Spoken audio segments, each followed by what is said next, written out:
Welcome back, TwoSun blade lovers. We got another TwoSun for you today. Somewhat of a blast from the past. This is probably one of the more popular, if not most popular, TwoSun knives to be produced over the past couple of years. It is the TS162. This is the original D2 version. I'm sorry, not D2. My bad. Sandvik 14C28N. It has since then come out in both S90V and M390. M390 is fairly rare, I think. Anyway, if I'm not totally up on it, you can forgive me. We're going to take a look at a very well designed, beautiful knife. One of the first bolster locks to be done by TwoSun. It is a Wong Design Wong Design for short. And well, I'm already catching myself on a mistake. It's 12C27, which is another variant of Sandvik, a little older variant for TwoSun. Most of their Sandvik these days is 14C28N. I am told that the 14C28N may hold an edge a little better than the 12C27. At any rate, maybe it's more collectible because it's in the older Sandvik steel. Who knows?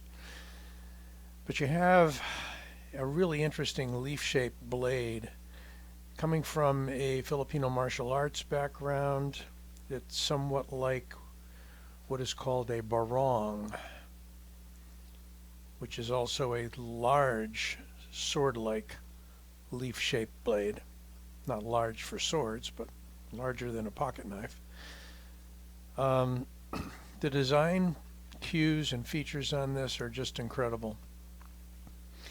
You got a blade that tapers like a leaf. You got a handle that somewhat follows a lot of the same design cues.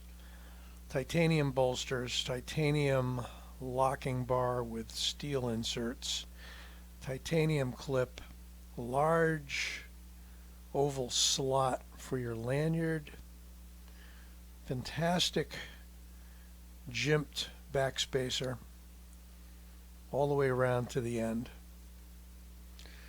There's nothing about this knife that I don't like. The action is fairly false shutty. Opening is incredible. Back out just a little bit here.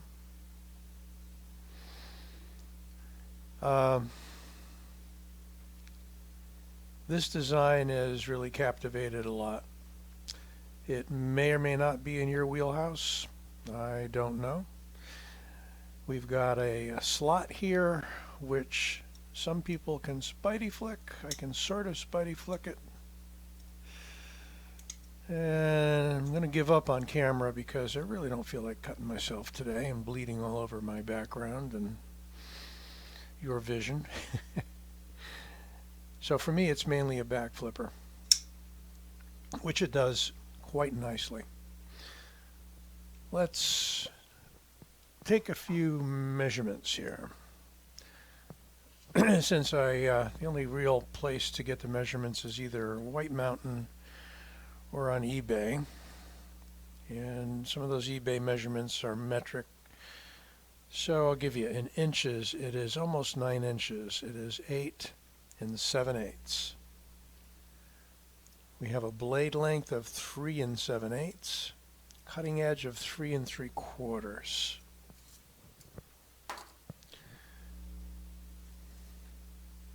We have a blade thickness in millimeters of 3.8 millimeters. Shouldn't put it away before we get the handle. 0.63, 0.64. The deal here is you got plenty to hold on to. It is beautifully contoured, as you can see, with that dome shape. fits in the hand. I mean, it's pretty neutral with the exception of the one finger cutout. But almost anybody's finger, index finger, is going to fit in there. Does very well in the point down, edge out grip. You could roll it over to have edge in if you wanted, but it's more comfortable here. If you're doing some push cuts or what have you. For me, the point down is usually a defensive position, if that's what I'm going to use a knife for. This is really what you call a larger gentleman's knife. I mean, it's got a lot of elegant details to it. Nice brushed finish, satin finish. Nicely done swedge, where I still kept the spine flat and kept your point pretty thick out to the end. Carbon fiber, if I haven't mentioned that yet, is beautiful carbon fiber, and it's on both sides. Some of us nitpick about the fact that on the clip side, very often they go all titanium, whereas on the show side, they may do the carbon fiber insert. Here we've got both, and it is perfectly symmetrical. And what makes it a bolster lock is that you've got your liner, which really is cut out to accommodate the handle slab, continues to full thickness here to accommodate the hardened steel insert. And the left side of the knife is relieved a little more than the right side, giving you beautiful access to the lock bar. It's a very smooth knife. It may not fall shut. It could possibly be adjusted to do so. I don't really have a need for all knives to fall shut. I sometimes don't want them falling on my fingers. We got some excellent jimping here that really grabs. It's fairly sharp on the cutouts. You can lay your thumb all the way forward, and this becomes a beautiful forward ramp for your thumb. So if you choose to hold it in a more square grip, you can add the thumb there. So no matter what your grip with this knife, it just falls right in the palm of your hand. Doesn't force you to hold it any particular way. You can do precision cuts this way, can choke up. You don't really have a go forward position. Well, you sort of do. You have to be kind of careful. You can still nick your finger on the corner of that sharpening choil. But you could choke up there. Side of your finger, side of your index finger, no problem. So what are we looking at for weight? Usually miss one thing or another, and I've got to add it into the comments later on.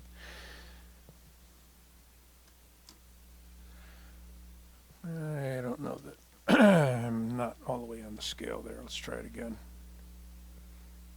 4.605 ounces, 4.6 ounces. So a little over 4.5 ounces for all the solidity in this knife that you get, and almost 9-inch length is not bad at all. It does not feel heavy. There's no dead weight there at all. Let's do some quick comparisons. Benchmade Freak,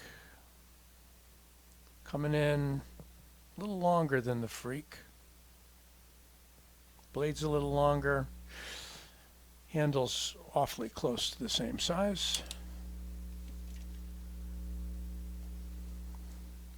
Big Boy, Ontario Rat 1.